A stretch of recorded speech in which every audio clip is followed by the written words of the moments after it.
Introducing Fidelity Trader Plus, the next generation of advanced trading from Fidelity.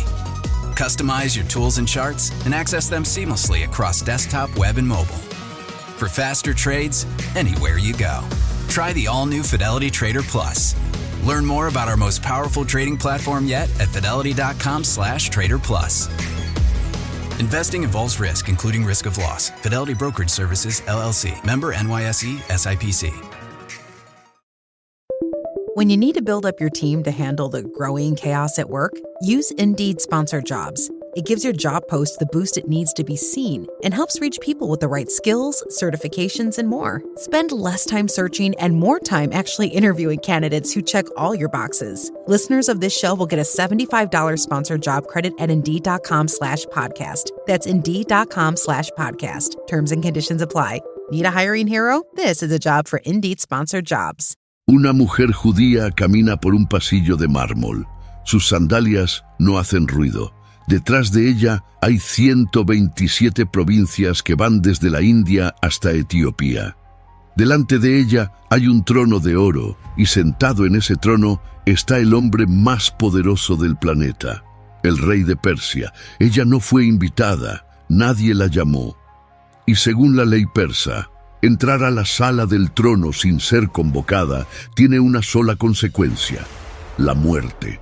No importa quién seas, no importa tu rango, si el rey no extiende su cetro de oro, mueres ahí mismo.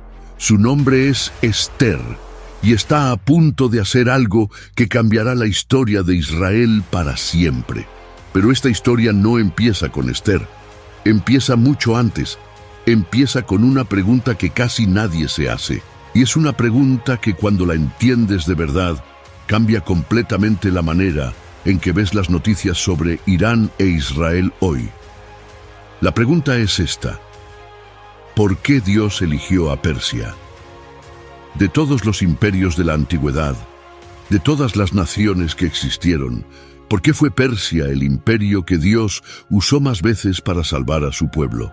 No Egipto, no Babilonia, no Asiria, Persia, el mismo territorio que hoy se llama Irán. Y lo que vas a descubrir en este video es algo que la mayoría de predicadores nunca conectan. Porque la historia de Irán en la Biblia no es solo una historia de profecía y destrucción, es la historia de 4 personas, 4 judíos comunes y corrientes que terminaron ocupando los puestos más altos del imperio más grande del mundo antiguo. Y a través de ellos, Dios ejecutó el plan de rescate más sofisticado de todo el Antiguo Testamento. Un primer ministro, una reina, un copero y un sacerdote, 4 personas infiltradas en el corazón de Persia. Y cada uno de ellos salvó a Israel de una manera diferente. Esto es lo que nadie te cuenta sobre Irán y la Biblia. Para entender por qué Persia importa tanto, necesitas entender primero el desastre que llevó a los judíos hasta allí. Año 586 a.C. Nabucodonosor, rey de Babilonia, destruye Jerusalén. Y cuando digo destruye, no estoy hablando de una conquista normal. Segundo de Reyes, capítulo 25, versículos 8 al 10, describe lo que pasó. Los muros de la ciudad fueron derribados. El templo de Salomón, el edificio más sagrado de Israel, que había tardado 7 años en construirse, fue quemado hasta los cimientos. Los utensilios de oro y plata fueron saqueados, y la población fue deportada a Babilonia. Israel dejó de existir como nación.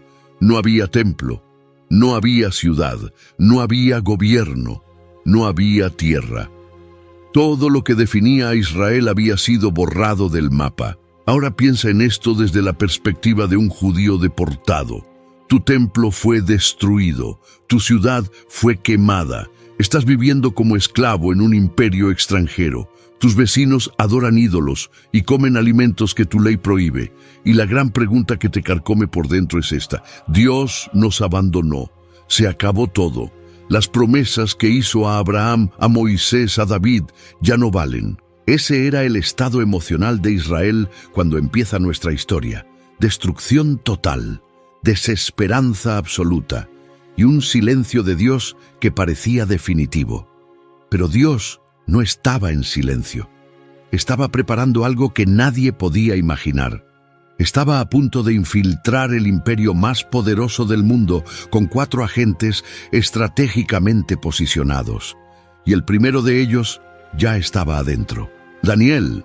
Probablemente lo conoces por el Foso de los Leones, pero esa es una fracción mínima de quién fue Daniel. La realidad es que Daniel fue el funcionario de gobierno más exitoso de toda la Biblia, y su carrera política es absolutamente extraordinaria. Daniel capítulo 1, versículos 1 al 6. Daniel fue deportado a Babilonia siendo adolescente. Era de la familia real de Judá. Joven, inteligente, educado, y Nabucodonosor, que no era tonto, tenía un programa de formación para los mejores jóvenes de las naciones conquistadas. Los entrenaban durante 3 años en lengua, literatura y cultura babilónica. El objetivo era convertirlos en funcionarios del imperio. Daniel entró a ese programa, y aquí es donde empieza lo impresionante. Daniel capítulo 1. Versículo 20 dice que en todos los asuntos de sabiduría e inteligencia que el rey les consultó, los halló 10 veces mejores que todos los magos y astrólogos que había en todo su reino. 10 veces mejores, no un poco mejor, no ligeramente superior, 10 veces, en un imperio que tenía los sabios más educados del mundo antiguo. Pero Daniel no solo era inteligente. Tenía algo que ningún otro consejero del rey tenía. Podía interpretar sueños, y no sueños comunes, sueños proféticos que revelaban el futuro de los imperios. Daniel, capítulo 2. Nabucodonosor tiene un sueño que lo aterroriza.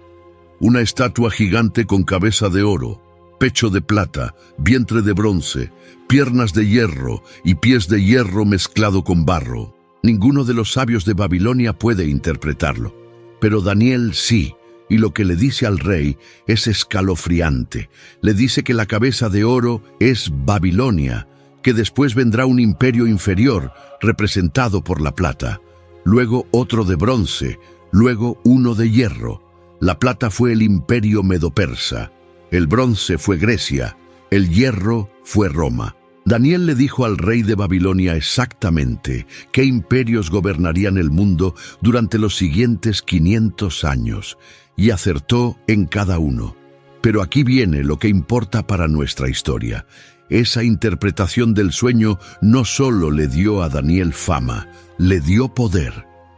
Daniel capítulo 2, versículo 48 dice que el rey engrandeció a Daniel, y le dio muchos honores y grandes dones, y lo puso como gobernador de toda la provincia de Babilonia, y como jefe supremo sobre todos los sabios de Babilonia.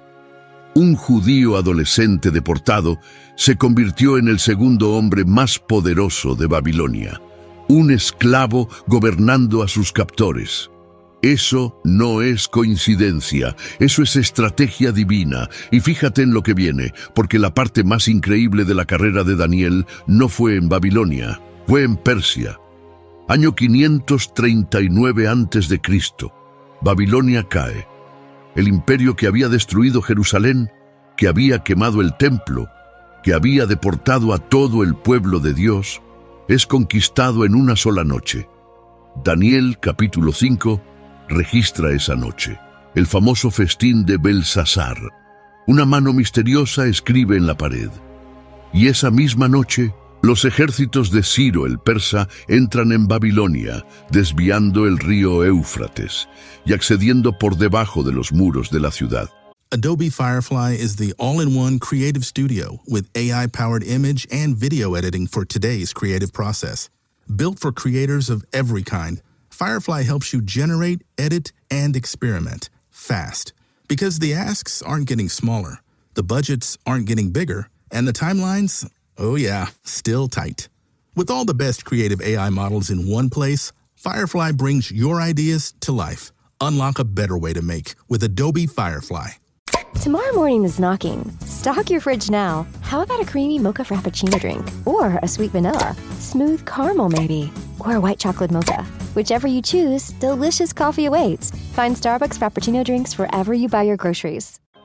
El cambio de poder fue instantáneo. Babilonia dejó de existir. Persia se convirtió en el nuevo amo del mundo. Y aquí viene el dato que casi nadie menciona. Daniel sobrevivió al cambio de imperio. No solo sobrevivió, fue promovido. Daniel capítulo 6. Versículo 3 dice que Daniel se distinguía entre los gobernadores y sátrapas porque había en él un espíritu superior, y el rey pensó en ponerlo sobre todo el reino. ¿Entiendes lo que está pasando? Un judío que fue primer ministro de Babilonia se convierte en primer ministro de Persia. El hombre que sirvió al imperio que destruyó Israel ahora sirve al imperio que va a reconstruirlo. Y no cambió su fe ni una sola vez. Oró 3 veces al día hacia Jerusalén durante toda su vida, y esa oración casi le cuesta la vida, porque los otros gobernadores y sátrapas persas estaban furiosos. Un extranjero, un judío deportado, estaba por encima de todos ellos, y buscaron algo para acusarlo. Daniel capítulo 6 versículo 4 dice que no podían hallar ninguna ocasión o falta contra él porque era fiel y ningún vicio ni falta fue hallado en él. Fíjate en eso. Sus enemigos políticos investigaron toda su vida buscando algo, cualquier cosa, y no encontraron nada. Ni corrupción, ni negligencia, ni un solo error administrativo. En un mundo donde los funcionarios de gobierno normalmente acumulaban riquezas a costa del pueblo, Daniel era intachable. Entonces tramaron algo diabólico. Convencieron al rey Darío de firmar un decreto que prohibía orar a cualquier dios o persona que no fuera el rey durante 30 días. Sabían que Daniel no dejaría de orar. Y tenían razón. Daniel capítulo 6, versículo 10. Cuando Daniel supo que el edicto había sido firmado, entró a su casa y abiertas las ventanas de su cámara que daban hacia Jerusalén, se arrodillaba 3 veces al día y oraba y daba gracias delante de su Dios, como lo solía hacer antes, No cerró las ventanas, no bajó la voz, no cambió su rutina. Un hombre de más de 80 años arrodillándose con las ventanas abiertas hacia Jerusalén, sabiendo que eso significaba la muerte. Lo arrojaron al foso de los leones, y el propio rey Darío pasó la noche sin dormir, sin comer, angustiado por Daniel. Al amanecer corrió al foso y gritó con voz triste. Daniel capítulo 6, versículo 20. Daniel, siervo del Dios viviente, el Dios tuyo, a quien tú continuamente sirves, ¿te ha podido librar de los leones? Y Daniel respondió desde el foso, mi Dios envió su ángel, el cual cerró la boca de los leones para que no me hiciesen daño. La reacción de Darío es extraordinaria. No solo sacó a Daniel del foso, escribió un decreto para todo el imperio. Daniel, capítulo 6, versículos 26 y 27. De parte mía es puesta esta ordenanza, que en todo el dominio de mi reino todos teman y tiemblen ante la presencia del Dios de Daniel, porque Él es el Dios viviente y permanece por todos los siglos, y su reino no será jamás destruido. Un rey persa ordenó a todo su imperio que temiera al Dios de Israel, no que lo adoraran como único Dios, pero sí que lo reconocieran como el Dios viviente. Y ese decreto se distribuyó a 127 provincias, desde la India hasta Etiopía. Daniel era el primer agente de Dios dentro de Persia, y su influencia sobre los reyes no era solo política, era profundamente espiritual. A través de Daniel, los reyes persas conocieron al Dios de Israel de primera mano. Vieron profecías cumplidas, vieron milagros, vieron a un hombre que prefirió morir antes que dejar de orar, y esa semilla que Daniel plantó en el corazón del imperio persa produjo el fruto más extraordinario de todo el Antiguo Testamento. Si lo que estás escuchando te está mostrando cosas que nunca habías visto en la Biblia, dale like a este video y compártelo con alguien que necesite entender lo que realmente conecta a Irán con Israel. Porque lo que viene a continuación es todavía más impresionante. Ciro, el rey persa que cambió la historia del mundo. Y la conexión entre Ciro y la Biblia es tan extraordinaria que los historiadores seculares todavía debaten sobre ella. Isaías capítulo 45, versículo 1. Escucha lo que dice. Así dice Jehová a su ungido, a Ciro, al cual tomé yo por su mano derecha, para sujetar naciones delante de él. Ungido, en hebreo, Mashiach, Mesías, es la misma palabra que se usa para referirse al Cristo. Y Dios se la aplica a un rey pagano, a un persa, a un hombre que no adoraba al Dios de Israel. En toda la Biblia solo hay un puñado de personas que reciben el título de ungido, los reyes de Israel, los sumos sacerdotes. Y Ciro de Persia, un extranjero, un gentil, un adorador de Ahura Mazda, el dios principal del zoroastrismo. ¿Por qué Dios haría algo así? Versículo 4 lo explica. Por amor de mi siervo Jacob y de Israel mi escogido, te llamé por tu nombre, te puse sobrenombre, aunque no me conociste. Aunque no me conociste. Ciro no sabía que estaba siendo usado por Dios. No era un converso, no era un creyente, era una herramienta. El instrumento más poderoso del mundo siendo dirigido por una mano que él no podía ver. Pero hay algo todavía más impactante. Isaías escribió esto 150 años antes de que Ciro naciera. Cuando Isaías profetizó, Persia ni siquiera era un imperio importante. Babilonia dominaba el mundo, Asiria todavía existía, y un profeta hebreo escribió el nombre de un rey que no existía, de un imperio que aún no había surgido, y describió exactamente lo que haría. Y lo que hizo Ciro fue exactamente lo que la profecía dijo que haría. Esdras, capítulo 1, versículos 1 al 4. En el primer año de Ciro, rey de Persia, para que se cumpliese la palabra de Jehová por boca de Jeremías, Jehová despertó el espíritu de Ciro, rey de Persia, el cual hizo pregonar de palabra y también por escrito por todo su reino.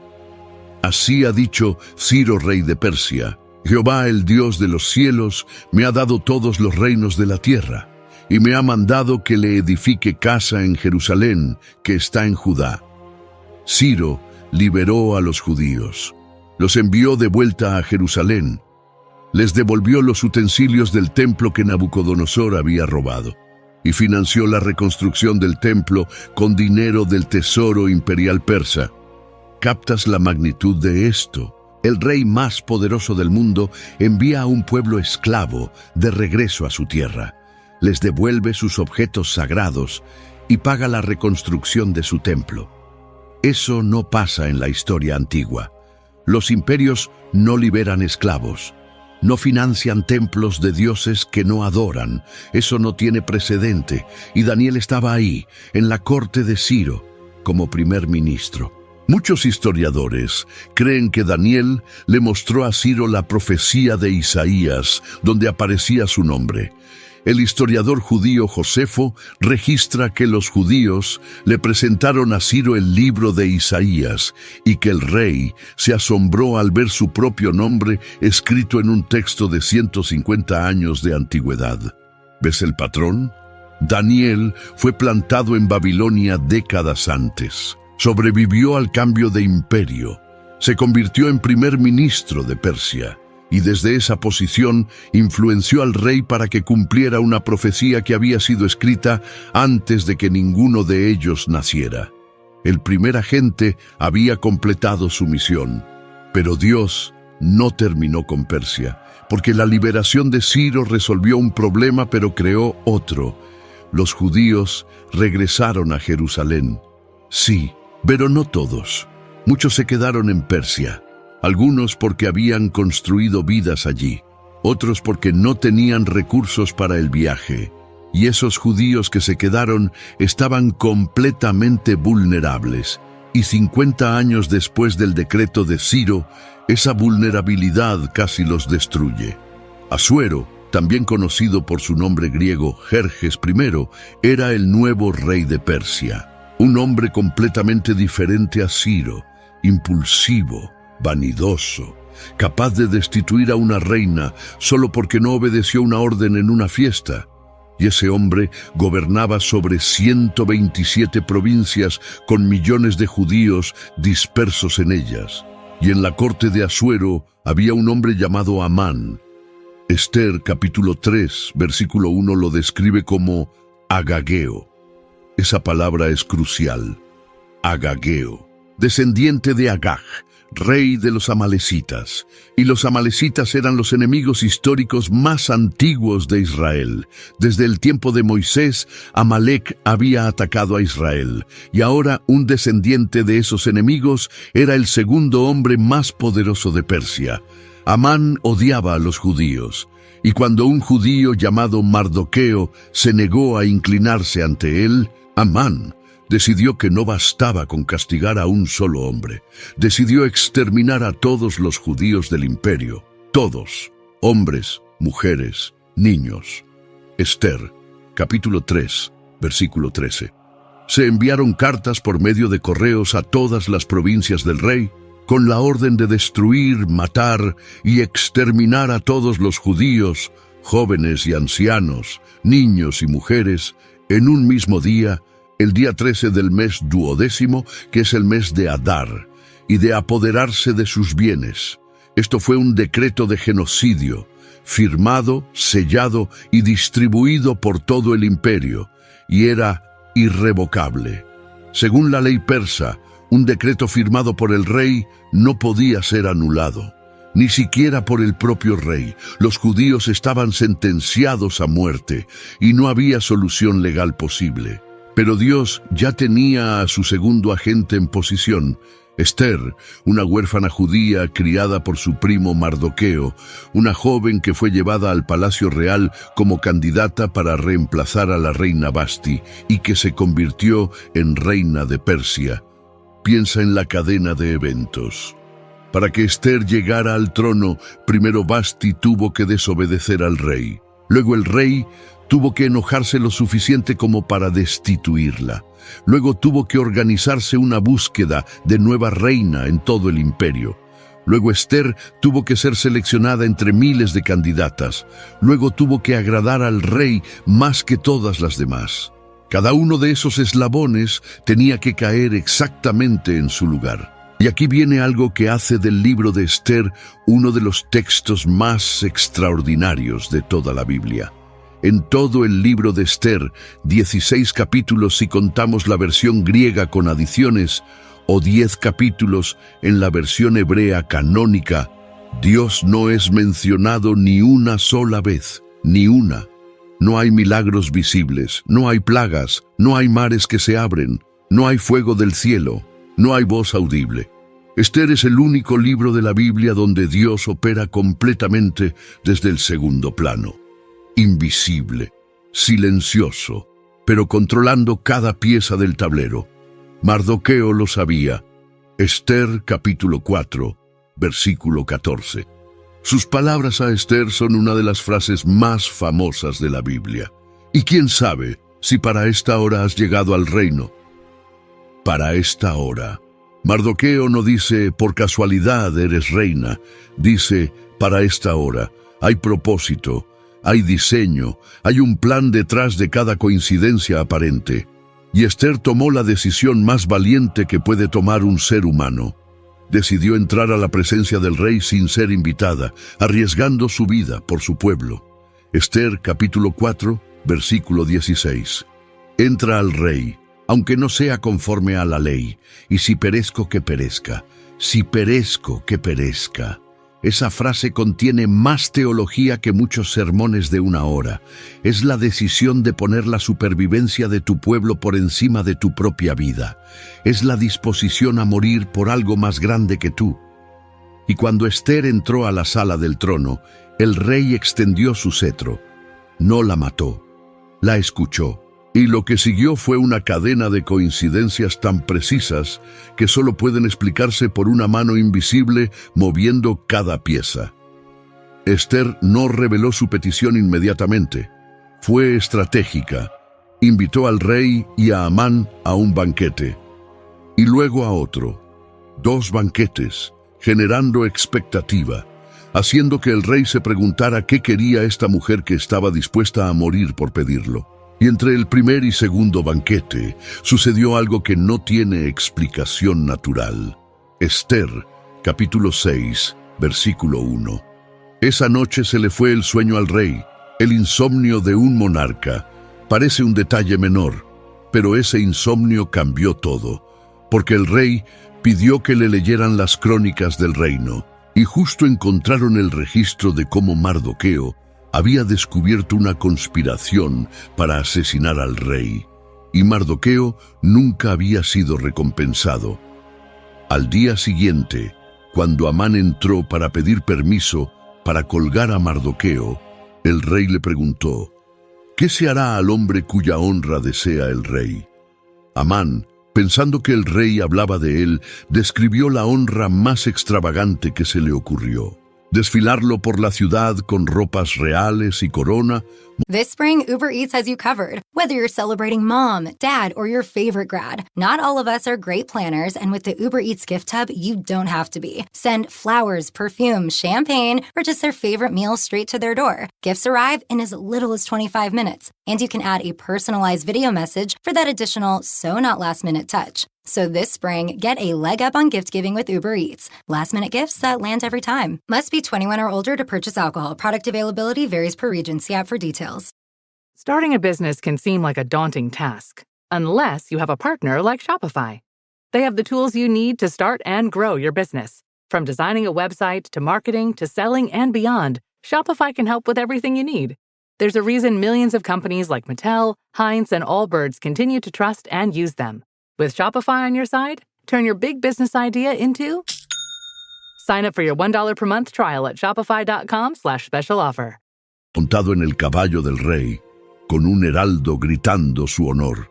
Y el rey le dijo: hazlo así con Mardoqueo el judío.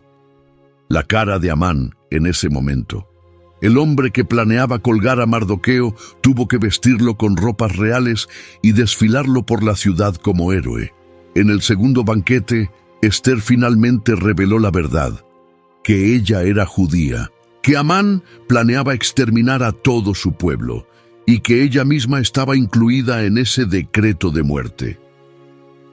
Amán terminó colgado en la misma horca de 23 metros de altura que había construido específicamente para Mardoqueo. Los judíos recibieron permiso para defenderse, y el genocidio planeado se convirtió en la celebración que los judíos conmemoran hasta hoy como la fiesta de Purim. El segundo agente había completado su misión, pero para que entiendas lo que realmente está pasando aquí, necesitas ver algo que conecta a Daniel con Esther de una manera que la mayoría de personas nunca nota. Daniel fue primer ministro bajo Ciro. Ciro liberó a los judíos y permitió la reconstrucción del templo, pero entre Ciro y Asuero pasaron varias décadas, y durante esas décadas la reconstrucción del templo se detuvo. Los enemigos de Israel convencieron a los reyes persas, intermedios, de paralizar la obra. Esdras, capítulo 4, registra las cartas de acusación que los enemigos de Judá enviaron a la corte persa. Decían que los judíos eran rebeldes, que reconstruían la ciudad para levantarse contra Persia y que si se les permitía continuar, dejarían de pagar tributo. La obra estuvo detenida durante años. El templo quedó a medio construir. Y fue justo en ese período de paralización cuando Amán lanzó su plan genocida. ¿Ves la estrategia? Cuando Dios tenía a Daniel en la corte, la política persa favorecía a Israel. Cuando Daniel ya no estaba, los enemigos llenaron ese vacío. Y cuando la situación llegó a su punto más crítico, Dios ya tenía a Esther posicionada exactamente donde necesitaba estar. Dios no improvisa, Dios posiciona. Si este patrón te está revelando algo que nunca habías visto, suscríbete al canal ahora mismo. Porque lo que viene con el tercer y cuarto agente de Dios en Persia completa el cuadro de una manera que te va a dejar sin palabras. Nehemías, el tercer agente. Y su historia empieza en un lugar que nadie esperaría, la mesa del rey. Nehemías capítulo 1, versículo 11, lo identifica como copero del rey Artajerjes. Copero. En el mundo antiguo, el copero no era un simple sirviente que servía vino. Era el hombre de mayor confianza del rey. Su trabajo era probar cada copa antes de que el rey bebiera, para asegurarse de que no estuviera envenenada. Lo cual significa que el rey ponía su vida literalmente en las manos del copero cada día. Un judío tenía la vida del rey de Persia en sus manos, cada día, cada copa. Y Nehemías usó esa posición de confianza para algo que nadie anticipaba. Un día, el rey notó que Nehemías estaba triste. Nehemías capítulo 2, versículo 2. Y el rey le preguntó por qué. Fíjate en este detalle. En la corte persa, mostrar tristeza ante el rey era peligroso. Podía interpretarse como deslealtad, como falta de gratitud. Nehemías mismo dice que tuvo mucho miedo, pero dijo la verdad. Le dijo al rey que la ciudad donde estaban los sepulcros de sus padres estaba destruida, que sus puertas habían sido quemadas, que Jerusalén era una ruina, y la respuesta de Artajerjes es asombrosa. Nehemías capítulo 2, versículos 6 al 8. El rey no solo le dio permiso para ir a Jerusalén, le dio cartas para los gobernadores de las provincias para que le dieran paso seguro. Le dio una carta para el encargado del bosque real para que le proporcionara madera para las puertas, los muros y una casa para él. Y le dio una escolta militar. El rey de Persia financió la reconstrucción de los muros de Jerusalén. Piensa en eso. Los muros de una ciudad son una instalación militar. Son defensa. Son soberanía. Ningún imperio le da a un pueblo sometido la capacidad de fortificarse. Eso es darles la infraestructura para una futura independencia. Y Nehemías lo logró en 52 días. Nehemías, capítulo 6, versículo 15. 52 días para reconstruir los muros de una ciudad entera. Pero no fue fácil. Fue una de las construcciones más hostiles de la antigüedad. Los enemigos de Judá, liderados por Sanbalat el Horonita, Tobías el Amonita y Gesem el Árabe, hicieron de todo para detener la obra. Primero se burlaron. Nehemías capítulo 4, versículo 3. Tobías dijo: lo que ellos edifican del muro de piedra, si sube una zorra, lo derribará. Cuando las burlas no funcionaron, pasaron a las amenazas, planearon un ataque militar, y la respuesta de Nehemías fue genial. Nehemías capítulo 4, versículo 17.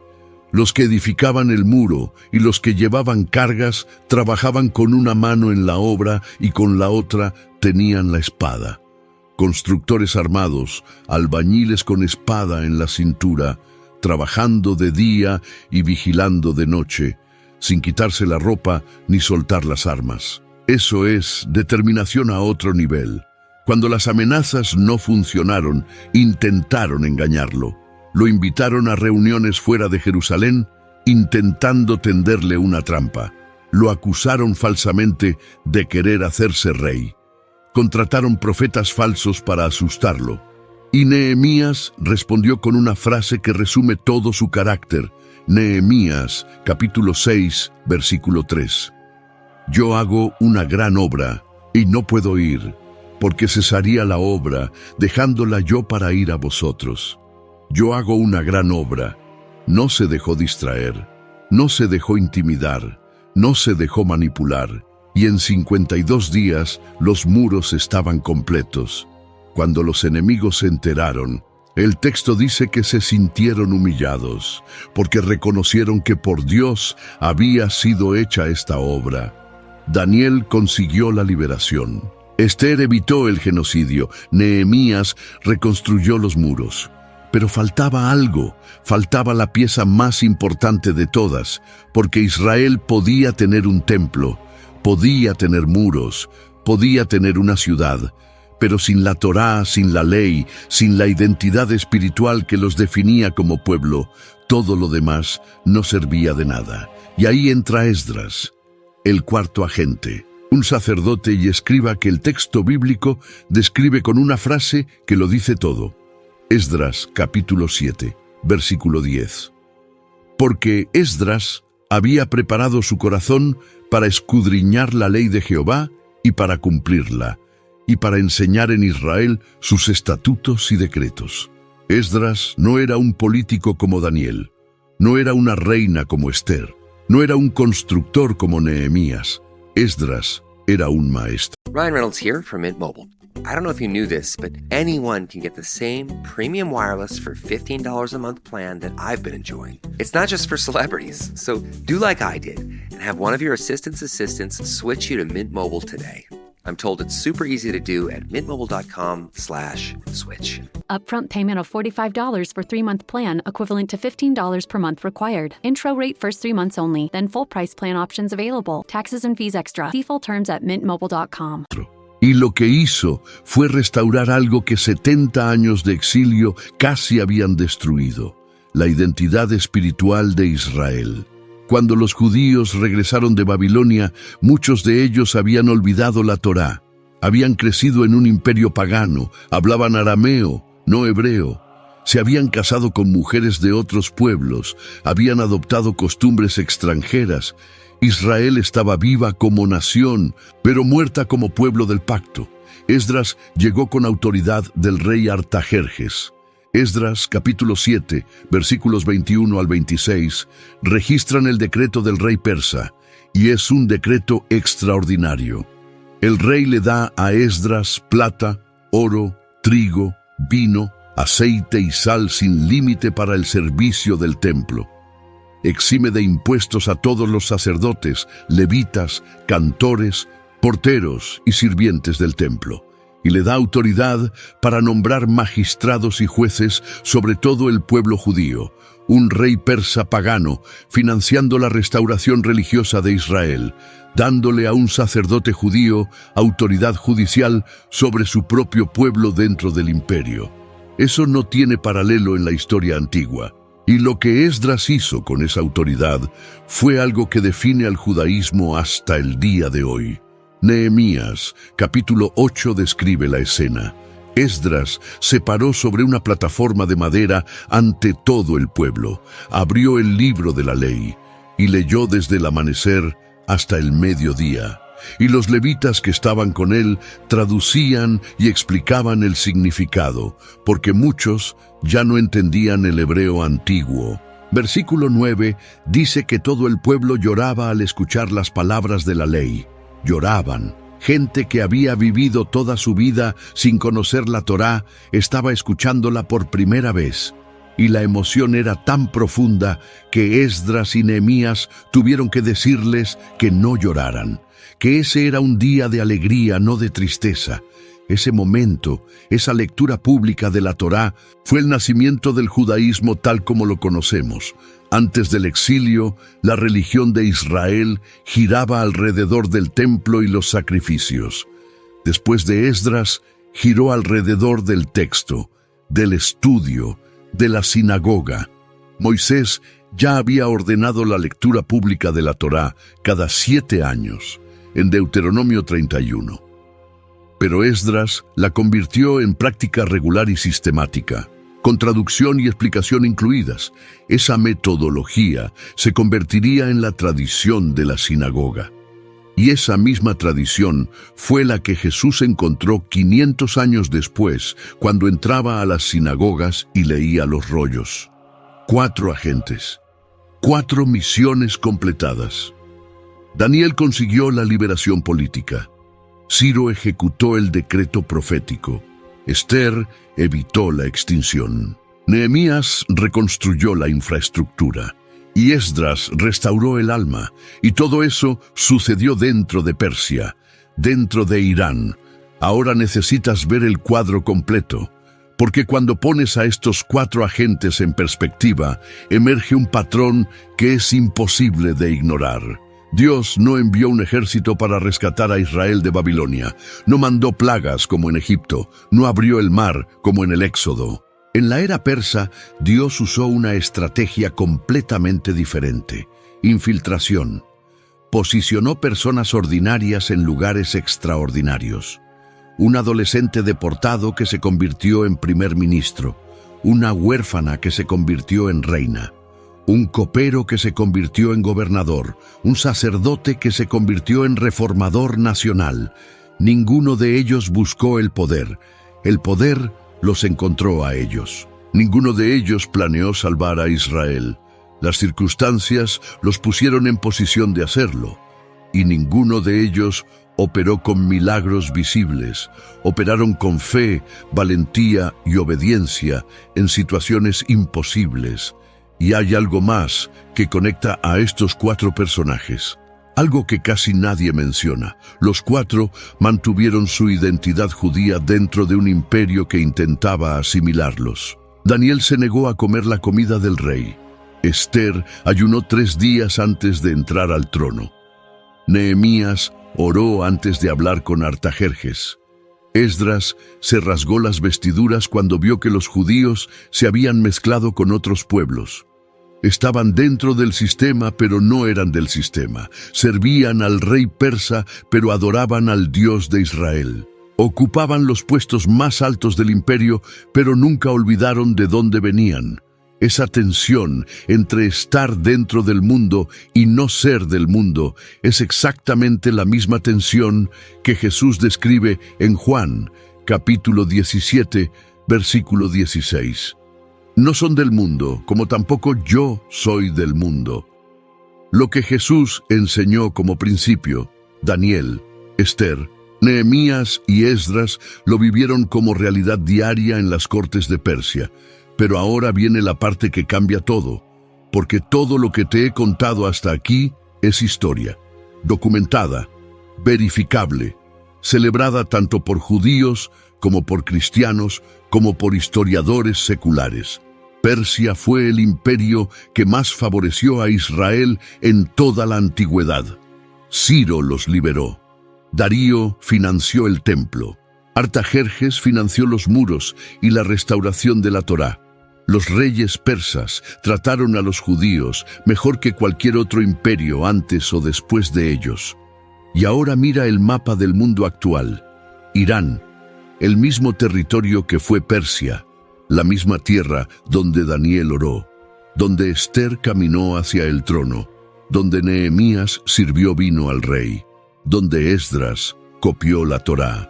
Esa misma tierra es hoy el enemigo declarado número 1 de Israel en el mundo, el país que financia a Hezbollah, a Hamas, a los hutíes, el país que desarrolla tecnología nuclear con la declaración explícita de borrar a Israel del mapa, el país cuyos líderes llaman a Israel el pequeño Satanás y a Estados Unidos el gran Satanás. ¿Cómo pasamos de Ciro, llamando a Jehová el Dios de los cielos, que me... Struggling with weight loss? Prolon's 5-day fasting mimicking diet is a clinically developed nutrition program designed to promote fat loss while protecting lean body mass. Developed at USC's Longevity Institute, it assists the body in entering a fasting-like state that helps reset metabolism and target visceral fat. In just 5 days, Prolon offers a science-backed approach to weight loss without extreme restriction or guesswork. Get 15% off plus a $40 bonus gift when you subscribe at prolonlife.com/now. Ha dado todos los reinos a líderes modernos gritando «Muerte a Israel» en las calles de Teherán. Eso no se explica solo con política. No se explica solo con la Revolución Islámica de 1979. No se explica solo con diferencias religiosas entre chiitas y judíos. Se explica con algo mucho más profundo. Porque la Biblia no solo registra lo que Persia hizo por Israel en el pasado, también predice lo que hará en el futuro. Ezequiel capítulo 38, uno de los pasajes proféticos más debatidos de toda la Biblia. El profeta describe una coalición de naciones que atacará a Israel en los últimos tiempos. Y la primera nación mencionada en esa coalición, después de Gog, de Magog, es Persia. Ezequiel 38, versículo 5. Persia, Cush y Fut con ellos. Persia, nombrada explícitamente, junto a naciones que los eruditos identifican con territorios modernos de Irán, Sudán, Libia y Turquía. Hace 2600 años, cuando Persia era el mejor aliado que Israel había tenido jamás, Ezequiel profetizó que esa misma nación se convertiría en atacante de Israel. Cuando Ciro estaba financiando el templo, Ezequiel ya había escrito que los descendientes de ese mismo imperio marcharían contra Jerusalén. ¿Entiendes la enormidad de esta transformación? Es como si alguien en 1945, cuando Estados Unidos y la Unión Soviética eran aliados contra Hitler, hubiera profetizado que esas dos naciones se convertirían en enemigos mortales durante los próximos 50 años. Excepto que Ezequiel lo hizo con 2600 años de anticipación. Y no termina ahí. Jeremías capítulo 49 habla específicamente contra Elam. Elam era la región suroeste de Persia. Su capital era Susa, la misma ciudad donde Daniel sirvió como primer ministro, la misma ciudad donde Esther fue reina. Geográficamente corresponde a la provincia de Juzestán en el Irán moderno y a las regiones costeras del suroeste iraní, que incluyen algunas de las zonas estratégicas más sensibles del Irán contemporáneo. Jeremías 49, versículo 35. He aquí que yo quiebro el arco de Elam, satisfacción principal de su fortaleza. En otras traducciones dice, lo principal de su poderío. El arco en el lenguaje profético representa el arma principal de una nación, la fortaleza militar más importante. Para Elam antiguo era literalmente el arco y la flecha, porque los elamitas eran famosos por sus arqueros. Pero el principio profético habla de cualquier arma que represente la fortaleza principal de esa región. Versículo 36. Traeré sobre Elam los 4 vientos de los 4 puntos del cielo, y los aventaré a todos estos vientos, y no habrá nación a donde no lleguen los dispersos de Elam. Dispersión, refugiados, gente huyendo a todas las naciones del mundo. Suena extrañamente familiar para cualquiera que siga las noticias sobre Medio Oriente. Pero Jeremías no termina con destrucción. Termina con algo inesperado. Versículo 39. Pero acontecerá en los postreros días que haré volver a los cautivos de Elam, dice Jehová. En español claro, en los últimos días restauraré la suerte de Elam. Restauración, después de la destrucción, después de la dispersión, Dios promete restaurar a Irán. Y aquí es donde toda esta historia se conecta de una manera que te obliga a hacer una pausa y pensar. Dios infiltró Persia con 4 agentes para salvar a Israel. Usó al imperio persa como instrumento de liberación, protección, reconstrucción y restauración espiritual. Persia fue la herramienta más importante que Dios usó en todo el Antiguo Testamento después del Éxodo. Luego la profecía dice que esa misma nación se convertirá en enemiga de Israel, que atacará, que será juzgada. Pero también dice que será restaurada. El patrón es idéntico al patrón de Israel misma. Israel fue elegida, desobedeció, fue juzgada, fue dispersada y fue restaurada. Y Jeremías aplica exactamente el mismo patrón a Elam. Juicio, dispersión y restauración. ¿Sabes lo que eso significa? Significa que Dios no ha terminado con Irán, que la historia entre Persia e Israel no terminó en el libro de Esther, ni terminará con Ezequiel 38. Hay un capítulo final, y ese capítulo final no es destrucción, es restauración. Y eso cambia absolutamente la manera en que deberías ver las noticias sobre Irán.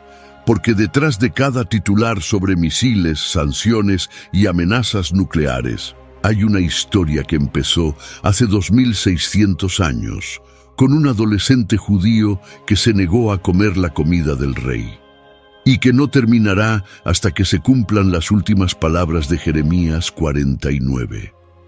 Restauraré la suerte de Elam. Déjame preguntarte algo. ¿Cuántos de los 4 agentes de Dios en Persia sabían el plan completo?